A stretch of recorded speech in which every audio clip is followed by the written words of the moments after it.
وقرة عيوننا محمد المصطفى وعلى آله وأصحابه وأزواجه وأهل بيته وأولياء أمته وعلماء ملته ومن تبعهم بالإحسان إلى يوم الجزاء. أما بعد فأعوذ بالله من الشيطان الرجيم. بسم الله الرحمن الرحيم. وقل الحق من ربكم فمن شاء فليؤمن ومن شاء فليكفر. وقال تعالى في مقام آخر: لا إكراه في الدين قد تبين الرشد من الغي. صدق الله مولانا العظيم وصدق رسوله النبي الكريم. إن الله وملائكته يصلون على النبي يا أيها الذين آمنوا صلوا عليه وسلموا تسليما. والصلاة والسلام عليك يا سيدي يا رسول الله وعلى آلك وأصحابك يا سيدي يا حبيب الله. الصلاة والسلام عليك يا خاتم النبيين وعلى آلك وأصحابك يا شفيع المذنبين. الصلاة والسلام عليك يا إمام الحرمين وعلى آلك وأصحابك يا جد الحسن والحسين. گنج بخش فیض عالم مظہر نور خدا ناقصارا پیر کامل کاملارا رہنما. گنج بخشی آپ کی مشہور ہم پہ کر کرم کروا کرم دونوں جہاں میں رکھ شرم. اللہ رب العزت کی حمد و ثنا اور اس کے محبوب کریم رؤوف الرحیم صلی اللہ علیہ وسلم کی بارگاہ میں نذرانہ درود و سلام عرض کرنے کے بعد جملہ سامعین، حاضرین، بزرگوں، دوستوں، عزیزان ذی قدر، بڑی محبت اور عقیدت سے حضور فیض عالم کی بارگاہ میں حاضری کے لیے اور جمعہ کی ادائیگی کے لیے تشریف لانے والے حضور فیض عالم کے تمام غلام، جمی غلامان مصطفیٰ صلی اللہ علیہ وسلم، کیو ٹی وی کے ذریعے، یوٹیوب لائیو چینل کے ذریعے پوری دنیا کے ناظرین، ناظرات، ماؤں بہنوں، بیٹیوں، مستورات، سب کی خدمت میں السلام علیکم ورحمۃ اللہ۔ آج کے جمعۃ المبارک کا خطاب بظاہر بڑا مختصر وقت میں ہے، لیکن اپنے موضوع اور اہمیت کے اعتبار سے آج کے وقت کی سب سے اہم ضرورت ہے۔ میں نے کچھ وقت سے یہ سلسلہ شروع کیا ہے کہ میں نے جس جمعہ کے عنوان پر خطاب کرنا ہو، میں ایک آدھ دن پہلے ہی اسے سوشل میڈیا پہ، واٹس ایپ سٹیٹس پہ شیئر کرتا ہوں۔ اس کا فائدہ یہ ہو جاتا ہے کہ ایک تو سننے والوں کو پتہ چل جاتا ہے، وہ تھوڑا مینٹلی طور پہ اپنے آپ کو پریپیئر کر لیتے ہیں کہ کل کس موضوع پہ بات ہوگی۔ لیکن ایک فائدہ یہ بھی ہوتا ہے کہ مجھے اس سے ریلیٹڈ کچھ فونز آ جاتے ہیں بیفور سپیچ۔ وہ فون دو طرح کے ہوتے ہیں، ایک پازیٹیو اینگل میں ہوتے ہیں، ایک نیگیٹو اینگل میں ہوتے ہیں۔ تو مجھے اس سے بھی کافی کچھ آپ کہہ لیں کہ سمجھنے کا، سیکھنے کا اور مائنڈ سیٹ کو تھوڑا اسیس کرنے کا مجھے موقع مل جاتا ہے۔ تو اس حوالے سے بھی مجھے کچھ فونز آئے اور میں نے انہیں اپنی بساط کے مطابق کچھ گزارشات کیں، اور مجھے یقین ہے کہ وہ کافی لوگ بڑی شدت کے ساتھ انتظار کر رہے ہوں گے کہ اس موضوع پہ آج مفتی صاحب کیا بات کرتے ہیں، کیسے بات کرتے ہیں۔ لیکن ان سوال کرنے والوں کو بھول جاتا ہے، وہ شاید یہ بات بھول جاتے ہیں کہ ہم جو کچھ کہتے ہیں ہم خود سے تو کہہ ہی نہیں سکتے۔ انہیں یہ سمجھ نہیں آ رہی ہے کہ داتا غریب نواز کی بارگاہ سے ہٹ کر، اس نسبت سے ہٹ کے جب کوئی بات کرتا ہے تو اس کا ویژن کچھ اور ہوتا ہے، لیکن جب کوئی شخص یہاں بیٹھ کے بات کرتا ہے اس جگہ پہ،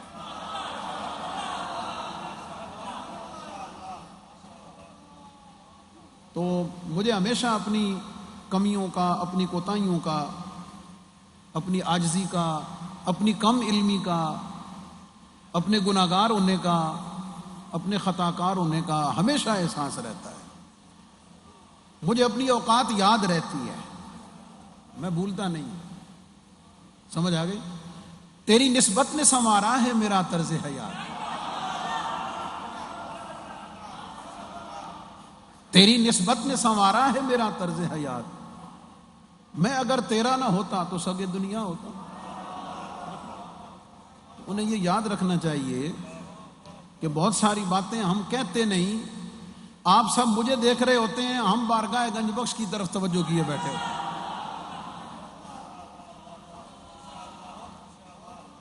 اور مجھے بہت سارے لوگ کہتے ہیں مفتی صاحب آپ وہ تقریر نہیں کرتے، آپ سے اس طرح نہیں ہوتی جیسے آپ جمعے پہ کرتے ہیں۔ میں نے کہا جمعہ جتھے ہوندا پھر وہ جگہ اتھے ہی ہے نا جناب، اور کتنے ہو سکتی۔ خیر باتیں بہت ہیں، موضوع کی طرف آتا ہوں۔ یہ میں نے تھوڑا سا ایسے کلیئر کیا ہے تاکہ یہ ذہن میں رہے کہ ہم ہر حال میں جو توجہ ہے وہ اللہ رب العزت کے فضل، رحمت، نبی پاک علیہ السلام کی توجہ اور حضور فیض عالم کے کرم پہ بھروسہ رکھ کے کرتے ہیں، اور ہم اسے کبھی بھولتے نہیں ہیں۔ ہم اسے کبھی اپنی نگاہوں سے، اپنی عقیدتوں سے، اپنی ارادتوں سے ہم کبھی بھی فراموش نہیں ہونے دیتے۔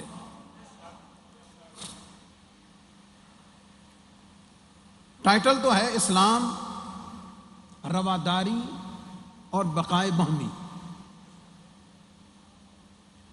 مختصر یہ بتا دوں کہ اس کی ضرورت کیوں پیش آئی۔ ذوالحجہ کے آخری جو 20 دن ہوتے ہیں، یعنی عید الاضحیٰ کے بعد آخری جو 2 ہفتے ہوتے ہیں، محرم الحرام سے پہلے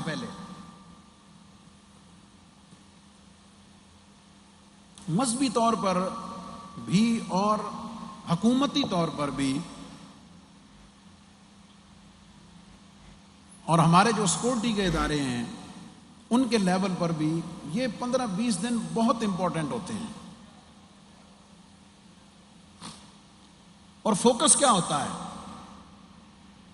ٹارگٹ کیا ہوتا ہے کہ محرم الحرام کا آغاز ہوگا 1 محرم الحرام سے لے کے 10 محرم الحرام تک ملک پاکستان میں بسنے والے خصوصی طور پر اہل تشیع شیعہ حضرات اپنے عقیدے، اپنے مسلک، اپنے نظریات کے مطابق حضرت امام علی مقام حضرت امام حسین علیہ السلام رضی اللہ تعالی عنہ، ان کی یاد مناتے ہیں، ان سے اظہار محبت کرتے ہیں۔ ان کا ایک اپنا انداز ہے، ان کے اپنے عقائد ہیں، ان کے اپنے افکار ہیں، ان کے اپنے نظریات ہیں۔ وہ میرا موضوع نہیں ہے، میں ان کو نہیں ڈسکس کروں گا۔ لیکن چونکہ کچھ چیزیں اس میں میرے اس جملے پہ زیادہ دھیان دینا ہے، کچھ چیزیں اس میں اہل سنت و جماعت کے ساتھ اور دیگر مسالک کے ساتھ اتنی اسٹرانگلی کلیشڈ ہیں، ان میں اتنا سخت تصادم ہے کہ اگر اس کا ابلاغ علی الاعلان ہو، سوکھا لفظ بول دیں، اگر اس کی تشہیر عام لوگوں میں ہو تو لوگوں میں مذہبی منافرت کا اور بین المسالک فرقہ واریت کی آگ لگنے کا بہت قوی اندیشہ ہوتا ہے۔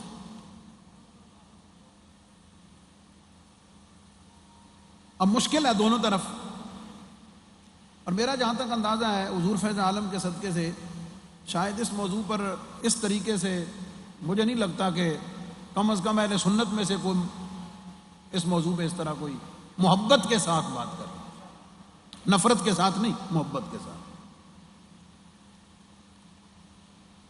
اب ظاہر ہے ہمارے جو ملک کے ادارے ہیں، ایجنسیز ہیں، سیکورٹی فورسز کے جوان ہیں، وہ تو پوری قوم کے لیے ہیں نا جی، پوری ملت کے لیے ہیں، پورے پاکستان کے لیے ہیں، ہر پاکستانی کے لیے ہیں۔ تو اس قسم کے جتنے مواقع ہیں ان کو پورے تحمل کے ساتھ کنٹرول کرتے ہوئے، سنبھالتے ہوئے ان ایام کو گزار دینا خیریت کے ساتھ، کہ کسی جگہ کوئی چنگاری بھڑک نہ پڑے، کسی جگہ کوئی آگ نہ لگے، اور کسی جگہ کوئی تصادم اور کلیش کی صورتحال نہ ہو، یہ ان کی قانونی اخلاقی ذمہ داری ہوتی ہے۔ لیکن وہ اپنی اس ذمہ داری کو اس وقت تک پورا نہیں کر سکتے جب تک انہیں تمام مسالک کے علماء کا، مشائخ کا تعاون حاصل نہ ہو۔ اب وہ کیا کرتے ہیں، انہوں نے ڈسٹرکٹ لیول سے بلکہ یونین کونسل لیول سے انہوں نے پیس کمیٹیز بنائی ہوئی ہیں، پورے ہر یونین کونسل میں، پھر ڈسٹرکٹ لیول پہ ہیں، اور ان پیس کمیٹیوں میں علماء بھی ہیں، تمام مسالک کے علماء ہیں، اس میں تاجران ہیں ہر ضلع کے، اور تمام شعبہ زندگی کے لوگ اس کو لیڈ کرتے ہیں۔ وہ نامینیٹڈ اور نوٹیفائیڈ کمیٹیاں ہیں۔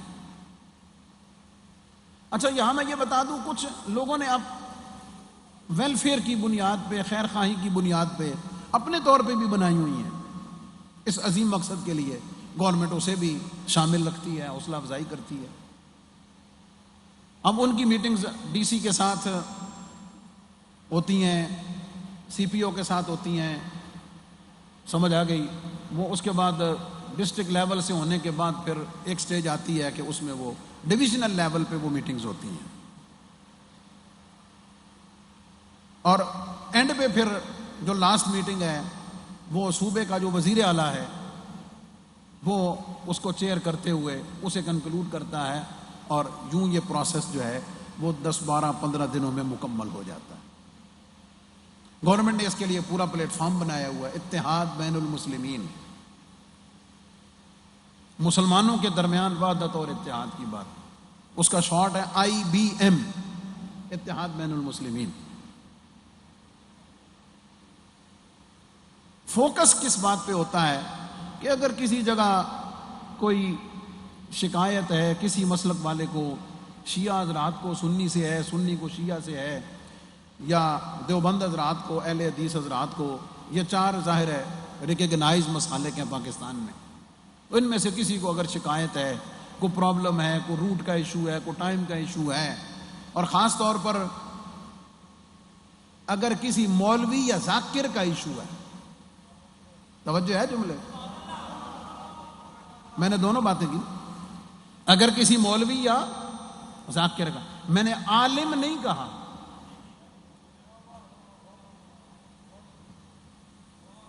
یہ توجہ سے جملہ لاکھوں لوگ سن، میں نے عالم نہیں کہا، کیوں؟ وہ عالم ہی نہیں جو نفرت کو پیدا کرے،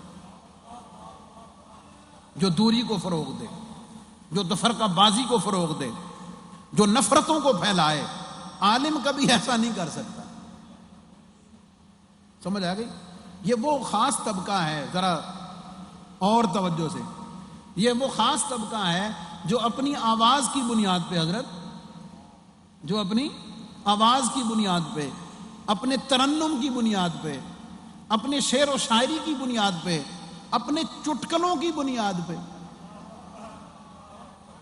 اپنے لطیفوں کی بنیاد پہ، اور اس سے اوپر چلے جائیں تو پھر تعریضاً، اشارتاً، کنایتاً، توہین والی باتیں، تنقیص والی باتیں، اور اگر اپنے اوپر کنٹرول جاہل نہ رکھ سکے تو صراحتاً کبھی صحابہ کرام کی شان میں گستاخی کر دیتے ہیں، کبھی ادھر سے اہل بیت کی شان میں کر دیتے ہیں۔ یہ وہ خاص کلاس ہے، یہ وہ خاص طبقہ ہے کہ جو امت کے اندر اور ہر مسلک کے اندر، ہر مکتبہ فکر کے اندر جو ہے وہ ان کے لیے بھی پرابلم کرتا ہے، اور ان کی وجہ سے دوسرے بھی پرابلم میں آتے ہیں۔ یہ میں نے یہ جڑی گل میں کیتی ہے نا، میں اس کو بڑے ڈاڈے انداز بھی کر سکتا سی،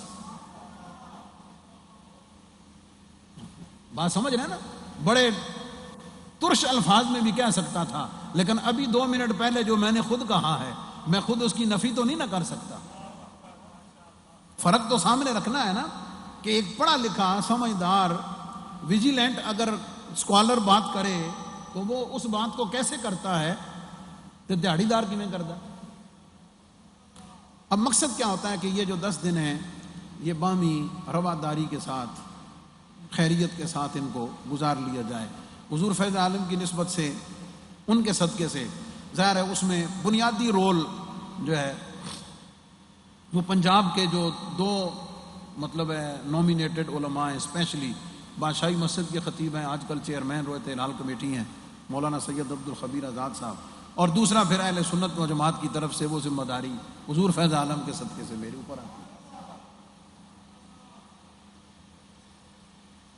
یہ تو میں نے تھوڑا سا پس منظر بتایا ہے تاکہ آپ لوگوں کو اس بارے میں کچھ پتہ ہو کہ اس چیز کو بہتر انداز کے ساتھ، کنٹرولنگ کے ساتھ آگے بڑھانے میں کس حد تک کاوش ہوتی ہے، کس حد تک محنت ہوتی ہے، اور کس حد تک اسے کنٹرول کرنا پڑتا ہے۔ وہ ایک مشکل جاب ہے، ایک مشکل اور ٹف جاب ہے جسے ہر سال پریکٹس کیا جاتا ہے، لیکن اللہ رب العزت کا شکر ہے الحمدللہ کہ وقت گزرنے کے ساتھ ساتھ لوگوں میں ٹالرنس بڑھ رہی ہے۔ اس حوالے سے میں اس میں بالکل کلیئر ہوں، لوگ بات انڈیویجولی کر لیتے ہیں، اس کو سمجھ لیتے ہیں، اور سمجھنے کے بعد اپنے دائرہ کے اندر رہتے ہوئے، اپنے دائرے کے اندر رہتے ہوئے ان حدود و قیود میں اپنے اس کام کو آگے بڑھا لیتے ہیں۔ اب اسے بنیادی طور پہ آپ 2 حصوں میں تقسیم کر لیں، توجہ ہے جناب کی؟ یہ کہیں نہ کہیں سے آپ کے کان میں باتیں پڑتی رہتی ہیں، لیکن میں نے آج اس کو موضوع سخن بنایا ہے تاکہ یہ آواز جو ہے یہ حضور فیض عالم کی بارگاہ سے علل اعلان جائے، لوگوں کو پتہ ہو۔ ایک معاملہ ہے بین المذاہب، انٹرفیتھ ہارمنی کا، بین المذاہب۔ بین المذاہب کا مطلب ہے عیسائیوں میں، ہندوؤں میں، سکھوں میں، پارسیوں میں، مسلمانوں کے مابین، یہ مذاہب ہے نا، مسلمانوں کے درمیان، ہندوؤں کے درمیان، سکھوں کے درمیان، پارسیوں کے درمیان، عیسائیوں کے درمیان۔ پاکستان میں چونکہ رجسٹرڈ یا ریکگنائز جیوز ہندوز نہیں ہیں، یہودی نہیں ہیں، اس وجہ سے وہ انڈر ڈسکشن عام طور پہ نہیں آتے، لیکن یہ تمام کے تمام مذاہب موجود ہیں۔ اور دوسرا لیول ہے اس کے بعد بین المسالک، یہ فرق یاد رہے، بین المذاہب اور بین المسالک۔ بین المذاہب میں آتے ہیں تمام مذاہب، اسلام، ہندوازم، کرسچینٹی، سمجھ آ گئی، پارسیزم، یہ جو مذاہب ہیں یہ اس میں آتے ہیں۔ اور بین المسالک جو ہیں، جب اس کی بات آتی ہے، اور ہر ایک کہیں نہ کہیں اس کے ساتھ اٹیچ ہے، وہ بین المسالک میں کون ہے؟ اس میں اہل سنت و جماعت آتے ہیں، اس میں دیوبند سکول آف تھاٹ ہے، جو اپنے آپ کو اہل سنت کلیم کرتے ہیں، وہ بھی کہتے ہیں کہ جناب ہم بھی اہل سنت ہیں۔ تیسرے اہل حدیث ہیں، چوتھے اہل تشیع ہیں، جسے آپ لوگ اہل تشیع کہتے ہیں، جو کریکٹ پروناؤنسیشن ہے وہ اہل تشیع ہے، تفاعل کے وزن پر، لیکن عام اہل تشیع کہتے ہیں۔ اب ان کے مابین جو انفلکٹس ہیں وہ علیحدہ ہیں۔ تو بیک وقت آپ اس کو دیکھیں کہ معاملات کو بین المذاہب بھی لے کر چلنا اور بین المسالک بھی لے کر چلنا، اور اس میں فوکس کس بات پہ ہوتا ہے؟ توجہ ہے جناب؟ ایک جملہ اگر سمجھ آ جائے تو وہ اس جملے کے اوپر بنیاد ہے، اگرچہ یہ مولانا اشرف علی تھانوی صاحب کی طرف منسوب ہے، میری نظر سے گزرا نہیں ریفرنس اس کا۔ وہ جملہ کیا ہے؟ اپنا عقیدہ چھوڑو نہیں۔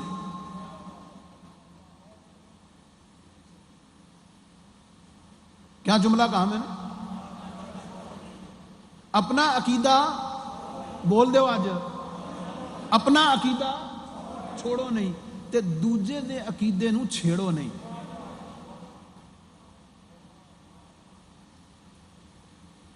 پھر دوہرا دے، اپنا عقیدہ چھوڑو نہیں اور دوسرے کے عقیدے کو چھیڑو نہیں۔ اپنے عقیدہ مت چھوڑو کا مطلب کیا ہے؟ تھوڑی وضاحت کر دوں۔ اہل سنت و جماعت کے جو عقائد ہیں، جو ہیں اللہ رب العزت کے بارے میں، نبی پاک صلی اللہ علیہ وسلم کے بارے میں، حضور کی ازواج مطہرات کے بارے میں، صحابہ کرام کے بارے میں، خلفائے راشدین کے بارے میں، اہل بیت اطہار کے بارے میں، اولیاء اعظام کے بارے میں، علماء کے بارے میں، مجتہدین کے بارے میں جو ہیں، بھئی یہ داتا دربار بہ کے داتا صاحب دی گل نہیں کرنی۔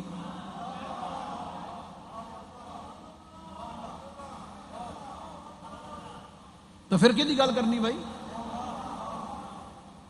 اگر داتا صاحب بیٹھ کے یہ نہیں لوگوں کو سمجھانا کہ کر کرم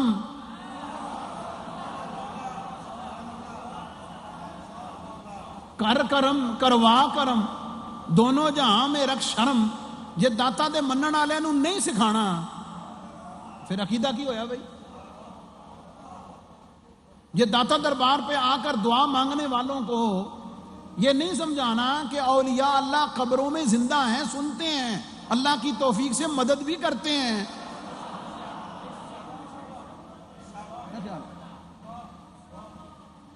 کیا خیال؟ اپنا عقیدہ چھوڑو نہیں تو دوجے دے عقیدے نو۔ لیکن جملہ قابل توجہ اور میں پوری ہمت اور جرت کے ساتھ کہنے لگا ہوں، اب جس کا جو عقیدہ ہے، جس کا جو عقیدہ ہے، اگر مجھے حق ہے، اگر مجھے یہ حق ہے کہ میں داتا صاحب پہ ان کے تصرفات کی بات کرنے میں آزاد ہوں، میں سمجھتا ہوں کہ یہ میرا حق ہے، تو بس کرنے کا کام صرف اتنا ہے، کرنے کا کام صرف اتنا ہے۔ اگر کسی کا عقیدہ یہ نہیں ہے تو پھر انہوں اپنی جگہ رہ کے انہوں بھی کرن دو، میں ٹھیک ہے تم ہی کیتی ہے۔ فیصلہ کی میں ہوئے گا؟ فیصلہ کیسے ہوگا؟ فیصلہ سنن والے آپ پہ کر لے سن، فیصلہ سننے والے خود کر لیں گے۔ کیوں؟ اگر بات ہوگی دلیل سے، اگر بات ہوگی دلیل سے، اگر بات ہوگی قرآن و سنت کے مضبوط ریفرنسز سے، اگر بات ہوگی لاجیکلی، تو سنن والا فیصلہ آپ پہ کر لے سی کہ میں ادھر جانا یا ادھر جانا۔ کیا خیال ہے؟ کیا مطلب؟ آپ یاد رکھیں، ہم بھی اب عمر کے اور تجربات اور علم کے ایسی سٹیج پر ہیں، اور سوشل میڈیا نے جتنا لوگوں کو اویئر کر دیا ہے، جتنا لوگوں کو اس بارے میں اویئرنس دے دی ہے، آپ جذبات کی زبان میں ہر بات نہ سمجھا سکتے ہیں، نہ کسی کو قائل کر سکتے ہیں۔ آپ دلیل سے بات کر کے فیصلہ سننے والے پہ چھوڑ دیں، فیصلہ اس پہ چھوڑ دیں کہ اس نے کیا کرنا ہے۔ اور اگر کسی کو تشویش ہے، تشویش کا مطلب کسی کو کسی معاملے میں ڈاؤٹ فل ہے، وہ اب اس کا یہ فرض بنتا ہے، یہ اس کا فرض بنتا ہے کہ وہ ذرا تھوڑا پڑھ لے، چیک کر لے، پوچھ لے، ریسرچ کر لے، تسلی کر لے۔ لیکن محبت والی بات، دو کشتیاں وچ نہ سوار ہوئے، نہ، بالکل نہ، یہ میرا نظریہ ہے، میں کسی پہ مسلط تو ہی نہ کر سکتا۔ دو کشتیاں سوار نہ ہوئے، سمجھ آ گئی؟ کشتی میں سوار ہونے سے پہلے تسلی کر لے، کشتی میں سوار ہونے سے پہلے آنے والے محرم الحرام سے ریلیٹڈ ایک جملہ، کشتی میں سوار ہونے سے پہلے فیصلہ کر لے وہ یہ کشتی یزید دی ہے یا حسین دی ہے۔ کیا خیال ہے؟ یہ خود فیصلہ کر لے، یہ اہل بیت اطہار کی محبت کی کشتی ہے یا ان پر ظلم و ستم کرنے والے یزیدیت کی یہ کشتی ہے، فیصلہ اس کے اوپر کر لے۔ کیوں؟ جدوں تھوڑا جا ٹرنا نا، اس کو ایک کشتی چھوڑنی پڑے گی، یا چر جائے گا، سمجھ آ گئی، یا ڈوب جائے گا یا مر جائے گا، یا پھر ہکتے جانا پینا۔ جب بعد میں ایک کی طرف جانا ہے تو شروع ایک کشتی آ جاوے جناب، بس امام حسین علیہ السلام کی کشتی، آل بیت کی محبت کی کشتی ہے۔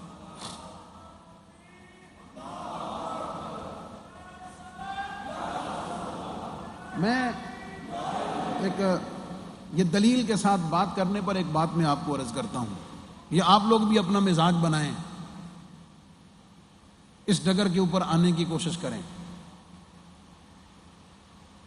میں بکر سے آگے ایک دفعہ نا ایک جگہ تقریر پہ مجھے بلایا، میں ویسے ذاتی باتیں کم شیئر کرتا ہوں لیکن بڑی ریلیونٹ ہے اور میں اصلاح کی نیت سے عرض کر رہا ہوں۔ تو وہاں پہ جب میں گیا تو گاؤں کے جو نمبردار تھا ان کا جوان بیٹا قتل ہوا تھا، تو لڑائی ان کی ہو گئی، تو اس میں 2 نمبردار انہوں نے مقرر کیے ہوئے تھے، برادری ازم پہ خوشی غمی پہ اکٹھے ہو جاتے تھے، ویسے ان کے اپنے اپنے معاملات تھے۔ ان میں سے ایک جو تھے نا صاحب، وہ فوت ہونے کے بعد ختم، درود، یہ برسی، کل وغیرہ عقیدے کے طور پر اس کے قائل تھے، اور دوسرے جو ہے نا وہ ان چیزوں کو نہیں مانتے تھے۔ میں سمجھ گیا۔ اب یہ جو تھے اہل سنت و جماعت، میرے آپ کے عقیدے والے، انہوں نے مجھے تقریر کے لیے بلایا۔ جب بلایا تو مجھے انہوں نے بتا دیا کہ جناب نا یہاں تھوڑا سا یہ پرابلم ہے۔ ان کے بتانے کا مقصد یہ تھا کہ بھئی آپ اس حوالے سے گفتگو کریں کہ لوگوں کو اویئرنیس۔ وہ گھنٹہ 1.5 گھنٹہ میں نے اس پوائنٹ پر سمجھانے کی کوشش کی ان کو کہ مسلمان جب دنیا سے فوت ہو جاتا ہے نا تو وہ اپنا عمل کرنے کا سلسلہ تو اس کا ختم ہو جاتا ہے، لیکن قرآن و حدیث ہمیں یہ بتاتے ہیں کہ بعد میں رہنے والے اگر اس کے لیے کوئی نیک کام کریں، قرآن کی تلاوت کر کے بخشیں، درود پاک کا ہدیہ پیش کریں، کوئی صدقہ خیرات کریں، سمجھ آ گئی، حتیٰ کہ پھول اس کی قبر پہ جا کے رکھیں، کچھ پڑھ کے بخشیں، تو اللہ تعالیٰ اس کا فائدہ اس مرنے والے مومن کو دیتا ہے۔ یہ باقی اس کی شکلیں ہیں، نام اس کے مختلف ہیں، اوقات اس کے مختلف ہیں، لیکن اس کی اسپرٹ اور اصل یہ ہے۔ وہ گفتگو ہو گئی، بعد میں جب کھانے پہ بیٹھے مجھے انہوں نے کہا جی کہ کھانا الگ کمرے میں ہے۔ میری عادت یہ ہے کہ میں کوشش کرتا ہوں کہ لوگوں کے ساتھ وہیں بیٹھ کے کھانا کھا لوں، مجھے تھوڑے کمنٹس سننے میں نا مدد ہو جاتی ہے، لوگوں کو ملنے میں بھی آسانی ہو جاتی ہے۔ اور لوگ جو بدگمانی کرتے ہیں نا کہ مولوی نہیں پتہ نہیں کو علیحدہ پتہ نہیں کی پکے آ جڑا بند کمرے سے کھا ہوئے جا کے، اس سے بھی بچ جاتے ہیں کہ ہم بھی آپ کے ساتھ ہی کھا رہے ہیں جو پکا ہوا۔ تو وہاں بیٹھے تو ان کو نہیں پتا تھا کہ مولوی صاحب نال والی صف بیٹھے ہیں۔ وہ جو دوسرے لوگ تھے نا انہوں دا نمبردار پتہ کی کہندا، توجہ ہے جناب، ایتھوں گل توجہ والی، یہ تو میں نے اس کا پس منظر بتایا۔ توجہ والی بات یہ ہے، وہ نمبردار کہتا ہے وہاں کا گاؤں کا، کہتا ہے یار جڑا مولوی لاہوروں آیا نا ایک گلاں تے بڑیاں پکیاں پیڑیاں کیتیاں، یہ جڑا مولوی لاہوروں آیا ہے باتیں تو اس نے بڑی پکی کی ہیں، لیکن یہ ساریاں گلاں میں چل کے اپنے مولوی کو پوچھنیاں۔ نقطہ سمجھ آیا؟ یہ ساری باتیں میں نے جا کر اپنے عالم دین سے ری کنفرم کرنی ہے، ری ڈسکس کرنی ہے، ان سے چل کے میں نے پوچھنا ہے۔ کیا پوچھنا جا کے؟ بھئی مولوی صاحب جڑی آیت پڑھی یہ واقعی قرآن دی آیت سی نا؟ مولوی صاحب نے ترجمہ کو غلط تو نہیں کیتا؟ یہ ترجمہ انہاں اے کیتا، تو دس دا کہ ترجمہ یہ جو حدیث پاک بیان کی ہے یہ حدیث پاک صحیح ہے؟ اس کا ریفرنس صحیح ہے، اس کا ترجمہ صحیح ہے، اس سے جو بات نکلتی ہے وہ بات ٹھیک ہے؟ اس نے کہا یہ ساری باتیں میں نے جا کر اپنے عالم دین سے پوچھنی ہیں۔ تے جے میرا مولوی من گیا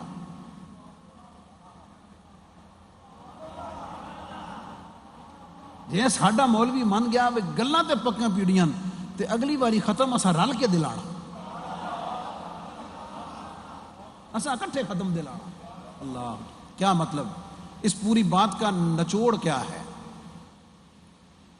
نچوڑ اس بات پر ہے کہ ہمارے لیے اصل قرآن و سنت ہے، ہمارے لیے اصل قرآن و سنت و حدیث پاک ہے۔ اس کی روشنی میں، ان پاک لوگوں کے اس کی روشنی میں، اس کے تابع رہتے ہوئے، اس فریم کے اندر رہتے ہوئے ان پاک لوگوں کے ارشادات ہیں۔ میں نے ایک جمعے پر پہلے کہا تھا کہ تاریخ کی ہر بات کو، یاد آیا؟ جو بات تاریخ میں ہے اسے قرآن و سنت کے سامنے پیش کریں گے، اگر قرآن و سنت کے مطابق ہے تو ہم قبول کریں گے، ورنہ ہم قرآن و سنت کو ترجیح دیں گے، تاریخ کو ہم سائڈ پہ کر دیں گے۔ جب دلیل کی روشنی میں آپ بات کریں گے، ریفرنس کے ساتھ بات کریں گے، لاجیکلی کریں گے، سمجھ آ گئی؟ پھر آپ کو ڈنڈے کے زور پہ، شور شرابے کے زور پہ، گن پوائنٹ پہ، ڈرا دھمکا کے، پیسے دے کر، لالچ دے کر، وہ کسی بھی چیز کا لالچ ہو سکتا ہے، آپ کو ان چیزوں کا سہارا لے کر اپنے مکتب فکر کو، اپنے نظریات کو اور اپنے عقائد کو آپ کو سپورٹ کرنے کی، پروموٹ کرنے کی ضرورت پیش نہیں آئے گی۔ آئیے قرآن پاک کی 2 آیتیں جو میں نے پڑھی ہیں اس کے اوپر اختتام کرتے ہیں۔ اللہ رب العزت فرماتا ہے قُلِ الْحَقُّ مِن رَبِّكُمْ، محبوب اعلان کر دیجئے حق تمہارے رب کی طرف سے اوپن ہے، واضح ہے، کلیئر ہے۔ فَمَنْ شَاءَ فَلْيُؤْمِنْ وَمَنْ شَاءَ فَلْيَكْفُرْ۔ اللہ کا اعلان سنیں، اللہ فرماتا ہے ہم نے قرآن بھی اتار دیا ہے، اپنے محبوب کے فرامین بھی اتار دیے ہیں، ہر شے بالکل واضح اور کلیئر ہے۔ اب فَمَنْ شَاءَ فَلْيُؤْمِنْ وَمَنْ شَاءَ فَلْيَكْفُرْ، جس کا دل کرتا ہے مسلمان ہو، جس کا دل کرتا ہے کافر ہو۔ لیکن یاد رکھو اِنَّا أَعْتَدْنَا لِلْكَافِرِينَ، ہم نے کافروں کے لیے جہنم کا عذاب تیار کیا ہوا۔ دوسری آیت میں نے پڑھی، اللہ نے فرمایا لا اکراہ فی الدین قد تبین الرشد من الغی۔ اس کا ترجمہ اور اس کا مفہوم لوگوں کو غلط بتایا جاتا ہے۔ اس کا مفہوم یہ ہے دین کے قبول کرنے میں جبر نہیں ہے، دین کے قبول کرنے میں سختی نہیں ہے۔ آپ کسی کو گن پوائنٹ پہ، آپ کسی کو لالچ دے کر، آپ کسی کو ڈرا دھمکا کے دھونس کے ساتھ آپ کسی کو مسلمان نہیں بنا سکتے، آپ اسے کلمہ پڑھنے پہ مجبور نہیں کر سکتے۔ ہاں، آپ محبت کے ساتھ، اچھے اسلوب کے ساتھ اسلام اس کے سامنے پیش کر سکتے ہیں۔ وہ قرآن نے اسلوب بتایا ادع الی سبیل ربک بالحکمۃ والموعظۃ الحسنۃ وجادلہم باللتی ہی احسن۔ اللہ فرماتا ہے لوگوں کو دین کی طرف حکمت کے ساتھ بلاؤ، والموعظۃ الحسنہ، اچھے الفاظ اور اچھے عنوانات کے ساتھ بلاؤ، وجادلہم باللتی ہی احسن۔ اور اگر بحث مباحثہ کرنا ہو نا تو منہ جاگ چھوڑ کے، تو بازو پیچھے کر کے، تیری حج کر کے نہ، دلیل کے ساتھ بات کر۔ اور ایک اور جگہ اللہ رب العزت نے اس سے بھی زیادہ واضح طور پر فرمایا، وہ یہ کہ اللہ تعالیٰ فرماتا ہے کہ وَمَنْ أَحْسَنُ قَوْلًا مِّمَّنْ دَعَا إِلَى اللَّهِ وَعَمِلَ صَالِحًا وَقَالَ إِنَّنِي مِنَ الْمُسْلِمِينَ۔ اس سے اچھا کون ہو سکتا ہے جو تمہیں اللہ کی طرف بلائے، اللہ کی دین کی طرف بلائے۔ وَلَا تَسْتَوِي الْحَسَنَةُ وَلَا السَّيِّئَةُ، فرمایا اور نیکی بدی برابر نہیں ہو سکتے۔ ادفع باللتی ہی احسن، فرمایا اس طریقے کے ساتھ دفاع کرو، ان آیات کے ساتھ اچھے طریقے کے ساتھ دفاع کرو، سمجھ آ گئی؟ اور ان کے ساتھ مکالمہ اچھے طریقے کے ساتھ کرو۔ یہ وہ ٹولز ہیں، یہ وہ اسلامی تعلیمات ہیں جس کی روشنی میں جو نتیجہ میں نکالنے لگا ہوں۔ ہمارے ملک میں بدقسمتی سے کچھ وقت یہ روش رہی کہ جیڑا ساڑھے عقیدے دا نہیں انہوں مار ہی دے اوپر، جو اپنے عقیدے پر نہیں ہے اس کو جان سے ختم کر دو نہ، اس کے لیے واپس پلٹ۔ نبی پاک علیہ السلام کو پتا تھا نا اعلان نبوت کے وقت بھی، پہلے بھی، کہ 365 بت خدا کے شریک وہاں ہیں. حضور علیہ الصلوۃ والسلام نے پہلے دن جا کے سارے نہیں ڈھائے، تبلیغ فرمائی، قائل کیا، دلائل کے ساتھ ظلم و ستم سہے، ایک مرحلے سے گزرے. بات سمجھ گئے؟ اور قرآن نے تو یہ اسلوب دیا ہے وَلَا تَسُبُّوا الَّذِينَ يَدْعُونَ مِن دُونِ اللَّهِ فَيَسُبُّوا اللَّهَ عَدْوًا بِغَيْرِ علم. فرمایا بتوں بھی گالی نہیں کڈنی، جھوٹے خداؤں کو بھی گالی نہیں دینی، وہ تو لا علم ہے، جاہل ہیں، وہ تمہارے سچے خدا کو گالی دیتے. اور کنکلوڈ ایک جملے پہ کروں گا. یہ تو اسلوب ہے نا جینے کا، دوسرے کو برداشت کرنے کا، دوسرے کو سننے کا، محبت کے ساتھ قائل کرنے کا. اور حضور فیض عالم کی تعلیمات یہی ہیں. ہم نے جو پڑھا ہے حضور فیض عالم کا پیغام محبت کا ہے، حضور فیض عالم کا پیغام رواداری کا ہے، عزتیں اچھالنے کا نہیں ہے، عزتوں کو سنبھالنے اور سمیٹنے کا ہے. پر جو چیزیں طے شدہ ہیں نا جناب، یہ اگر میں اس میں ایڈ نہیں کروں گا تو شاید تشنگی رہے گی. یاد رکھنا ہمیشہ، اور یہ حضور فیض عالم کے صدقے سے بات کہہ رہا ہوں، نبی پاک علیہ السلام کی ناموس کا جو معاملہ ہے نا، یاد رکھنا ہے. نبی پاک علیہ السلام کی عزت و ناموس کا جو معاملہ ہے، جب مومن کے سامنے اس کا معاملہ آئے گا نا جناب، تو جب حضور کی عزت کی بات آئے گی، حضور کی ناموس کی بات آئے گی، نبی پاک علیہ الصلوۃ والسلام کی شان ختم نبوت کی بات آئے گی، پھر سانو کچھ یاد نہیں رہنا. پھر ہمیں کچھ یاد نہیں رہنا، یہ بات یاد ہو. اس کے اوپر کوئی کمپرومائز نہیں ہے. اس پر بات کرنے سے پہلے، اس پر ڈسکس کرنے سے پہلے، اس پر زبان کھولنے سے پہلے، اس پر قلم کو چلانے سے پہلے ایک باری نہیں، لکھ باری بھی سوچ لینا. سمجھ گئے؟ یہ ایک ایسا نازک امت کے لیے، حضور کی ساری امت کے لیے معاملہ ہے کہ جس کے بارے میں ہر مذہب کو، ہر مسلک کو، ہر مکتبہ فکر کو ہمیشہ محتاط رہنا چاہیے. ہر لکھنے والے کو، ہر بولنے والے کو، ہر کام کرنے والے کو اس حوالے سے ہمیشہ محتاط رہنا چاہیے. بات سمجھ گئے؟ لیکن اس ملک میں جینے کی جو اسلوب ہے وہ یہ ہے کہ کچھ تھوڑا برداشت پیدا کیا جائے. سمجھ آ گئی؟ مجھے اگر آزادی ہے، سمجھ آ گئی، تو اپنے امام بارگاہ میں ان کا اپنا جو مذہبی معاملہ ہے اس کے اندر رہتے ہوئے، اس کے اندر رہتے ہوئے، جو وہی سننے کے لیے آئے ہیں، جو سننے کے لیے آیا نا وہ وہی سننے کے لیے آیا ہے. بات سمجھ گئے؟ تو اس کی جو بات ہے نا وہ ادھر تک ہی رکھیں، ان تک ہی رکھیں. جب اس سے آگے نکلے گی پھر ظاہر ہے معاملات خراب ہوتے ہیں. لیکن ہمیں ان ایام کو ہی نہیں، ہمیشہ کے لیے انما المؤمنون اخوہ، نبی پاک علیہ السلام کے ارشادات کے بعد قرآن پاک کی اس آیت پر کہ تمام مومن آپس میں بھائی بھائی. سمجھ آ گئی؟ ایک گھر کے اندر بھائیوں میں بھی اختلاف بڑی دور تک چلا جاتا ہے، بھائی بہنوں میں بھی چلا جاتا ہے، بڑے بزرگوں میں بھی چلا جاتا ہے، لیکن وہ کچھ نہ کچھ پوائنٹ رکھتے ہیں کہ جس کے اوپر وہ مل بیٹھتے ہیں. سمجھ آ گئی؟ ہمیں کفر کے مقابلے میں، طاغوت کے مقابلے میں، اغیار کے مقابلے میں ایک امت کے طور پر، ایک امت واحدہ کے طور پر اپنے آپ کو رکھنے کی، پیش کرنے کی ضرورت ہے. اللہ تعالیٰ میرے کلمات کو قبول فرمائے اور امت کو وحدت کے جذبات کے ساتھ معمور فرمائے. وآخر دعوانا الحمد للہ رب العالمین. اللہ اکبر، اللہ اکبر، اللہ اکبر، اللہ اکبر. اشہد ان لا الہ الا اللہ، اشہد ان لا الہ الا اللہ،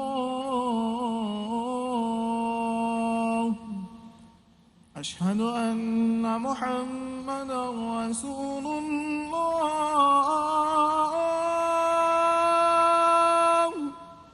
اشہد ان محمد رسول اللہ.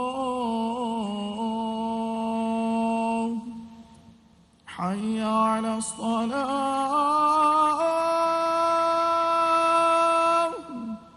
حی علی الصلاة.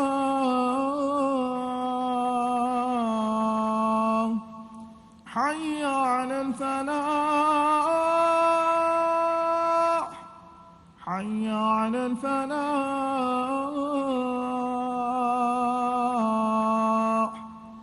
الله أكبر الله أكبر لا إله إلا الله.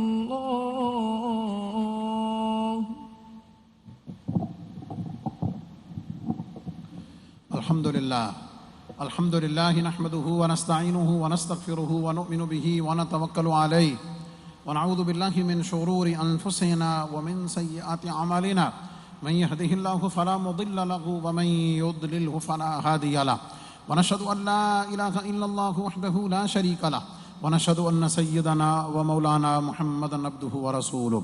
أما بعد فيا أيها المؤمنون رحمنا ورحمكم الله تعالى أوصيكم ونفسي بتقوى الله عز وجل في السر والإعلان فإن التقوى سنام دار الإيمان وزينوا قلوبكم بحب هذا النبي الكريم عليه أكرم الصلاة وأتم التسليم. قال الله تبارك وتعالى في كلامه المجيد ادع إلى سبيل ربك بالحكمة والموعظة الحسنة وجادلهم بالتي هي أحسن. بارك الله لنا ولكم في القرآن العظيم ونفعنا وإياكم بالآيات والذكر الحكيم. إنه تعالى ملك كريم جواد بر رؤوف رحيم.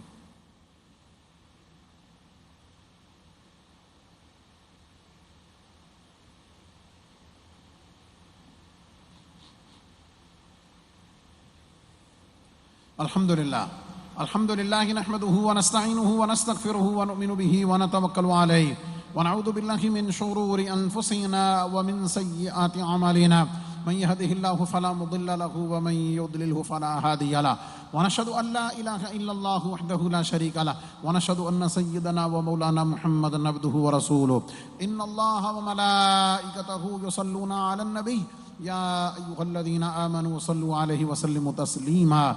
صلى الله تعالى عليه وعلى آله وأصحابه وبارك وسلم أبدا لا سيما على أولهم بالتصديق أمير المؤمنين أبي بكر الصديق رضي الله تعالى عنه وعلى آدل الأصحاب أمير المؤمنين عمر بن الخطاب رضي الله تعالى عنه وعلى جامع القرآن أمير المؤمنين عثمان بن عفان رضي الله تعالى عنه وعلى أسد الله الغالب أمير المؤمنين علي بن أبي طالب كرم الله تعالى وجهه الكريم وعلى ابن الكريمين السعيدين الشهيدين القمرين المنيرين سيدينا أبي محمد الحسن وأبي عبد الله الحسين رضي الله تعالى عنهما وعلى أمهما سيدة النساء فاطمة الزهراء رضي الله تعالى عنها وعلى سائر فرق الأنصار والمهاجرة وعلينا معهم يا أهل التقوى وأهل المغفرة. اللهم أيد الإسلام والمسلمين اللهم انصر الإسلام والمسلمين اللهم ارحم علينا وعلى جميع المسلمين في كل مكان وألف بينهم واجمع كلمتهم. عباد الله رحمكم الله إن الله يأمر بالعدل والإحسان وإيتاء ذي القربى وينهى عن الفحشاء والمنكر والبغي يعظكم لعلكم تذكرون. ولذكر الله تعالى أعلى وأولى وأعز وأجل وأتم وأهم وأعظم وأكبر والله يعلم ما تصنعون.